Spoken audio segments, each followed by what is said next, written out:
والنجم إذا هوى ما ضل صاحبكم وما غوى.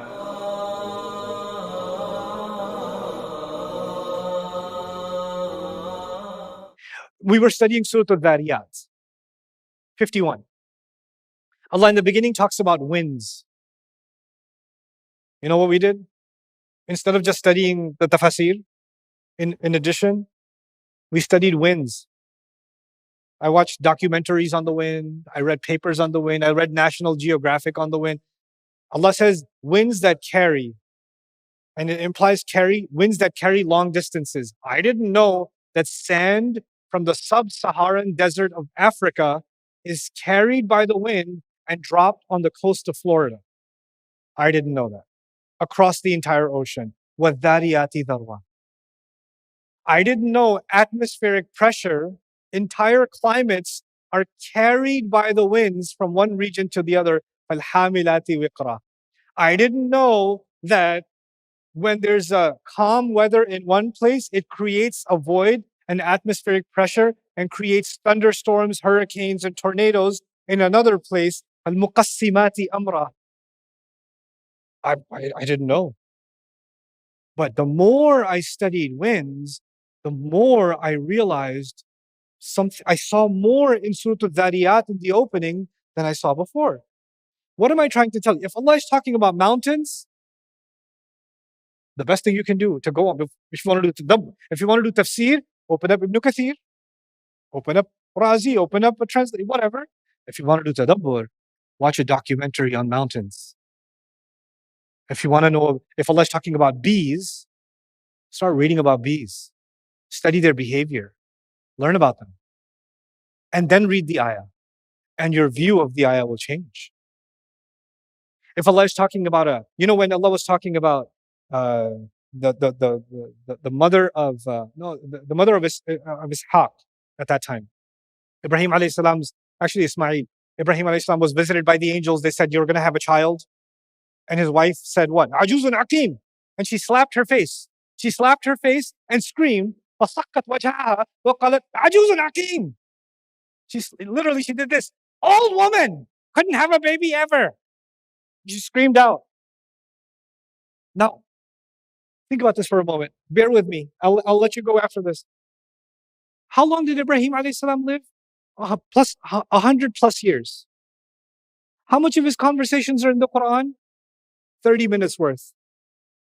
If you record the conversations that are in the Quran from Ibrahim, no more than 30 minutes of 100 plus years life. I want to know every minute of his life, but Allah didn't give me that. Allah only gave me how much? 30-minute recording from his life. So Allah chose, right? Because Allah is very selective. So every word in the Quran is highly selected because so much information was left out and so little information was given. So the information that was left was highly selected, chosen by Allah. And of the most selected moments of his life, why did I need to know this woman slapped her face? What's the select? This has to be important. Why does she say, I can't have a child? And I've never been able to have a child. And I'm an old woman now. So the words old woman and infertile are important. And her emotions of hitting her face and crying are important. So you know what we did? We read the tafsir, and then we studied infertility. And then we studied papers on anxiety and depression rates among women that cannot have children, and the rates of infertility around the world, and older women that were never able to have a child and what they felt. And we studied I want to understand the emotions of this woman because Allah recorded her emotions, and the two words that she identified herself with, Allah decided to put not the words of Ibrahim alayhi salam in the Quran. He put her words in the Quran, and then the angels responded to her instead of talking to Ibrahim alayhi salam and saying to Ibrahim alayhi salam, Ya Ibrahim, Allah sent us to talk to you. Can you put your wife in check, please, for a moment? This lady's losing her mind a little bit. Can you take care of your household? He didn't do that. You know what the angels did? They started talking to her. It was part of Allah's plan. Because angels don't do anything unless what? Allah commands it. Allah's plan was for the angels to talk to this woman. Allah's plan was for this angel to slap her face, and that slap to be recorded until Judgment Day. You know what I'm trying to tell you about the world of the Quran? When the Quran says something, I want to dive in. I want to go in that world. I want to be in that room. I want to be on that mountain. That's what I want you to do. What world is the Quran asking me to go into when it speaks? When Allah started talking about the stars, I took you into the world of the stars, didn't I? When Allah talks about the false gods, we have to go into the world of the ancient Arabs, don't we? What world is He wanting me to go into? That will open up new doors of tadabbur for you. New doors. It's a different book after that. So the lens of language, and the second lens is the world of the Quran. Enjoy your evening. I hope you survive the night. That's when a group of men surprised King Dawood in his chambers. He's the prophet that had 99 wives, right? No, it says... Hey, just use Bayyina TV. We break down every section of the Quran into straightforward, understandable pieces. I started Bayyina TV to make the Quran accessible for people of all levels of understanding. The beauty and guidance found within its passages shouldn't be limited to scholars. Click the link to start your journey into the Quran and Arabic today.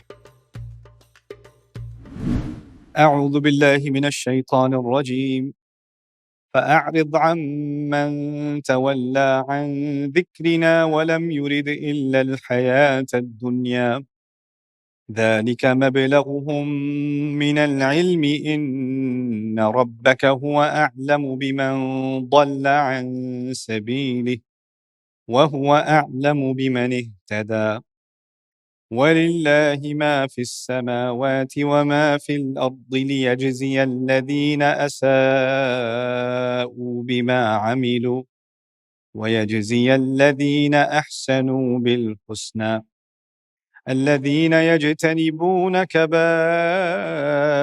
الإثم والفواحش إلا اللمم إن ربك واسع المغفرة وأعلم بكم إذ أنشأكم من الأرض وإذ أنتم أجنة في بطون أمهاتكم فلا تزكوا أنفسكم هو أعلم بمن اتقى اللهم اجعلنا من المتقين رب اشرح لي صدري ويسر لي أمري واحلل عقدة من لساني يفقهوا قولي فالحمد لله والصلاة والسلام على رسول الله وعلى آله وصحبه أجمعين أما بعد. Once again everyone, Assalamu alaikum wa rahmatullahi ta'ala wa barakatuh. By the grace of Allah, we were able to finish section number 2 of Surah An-Najm yesterday. And every time I conclude a section, I try to show you the structure or the organization of that section. So that's what I'm going to show you now first. So we can get that out of the way. You have an idea of how the layout and the design of these ayat was put together by Allah subhanahu wa ta'ala. So if you can, somebody can, I don't know where you are. Can you guys show the screen? I need to show the screen. Okay.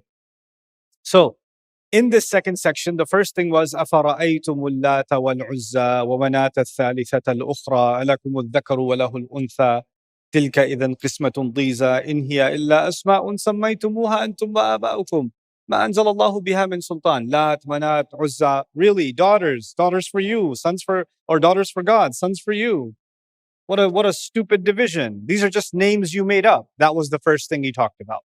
The next thing he talked about was you has sent no authority for this. And in yattabi'una illa dhann, they follow nothing but assumptions. وَمَا تَهْوَى الْأَنفُسِ, and it's just stuff that they love. This is all driven by their loves, their lowly loves. And then أَمْ لِلْإِنسَانِ مَا تَمَنَّى, and just their wishes. They just have whatever they wish for. That's what we discussed yesterday in some depth. Then Allah mentions Allah owns the end and the beginning. فَلِلَّهِ الْآخِرَةُ وَالْأُولَى. That's what Allah talks about next. So we've got 3 items so far.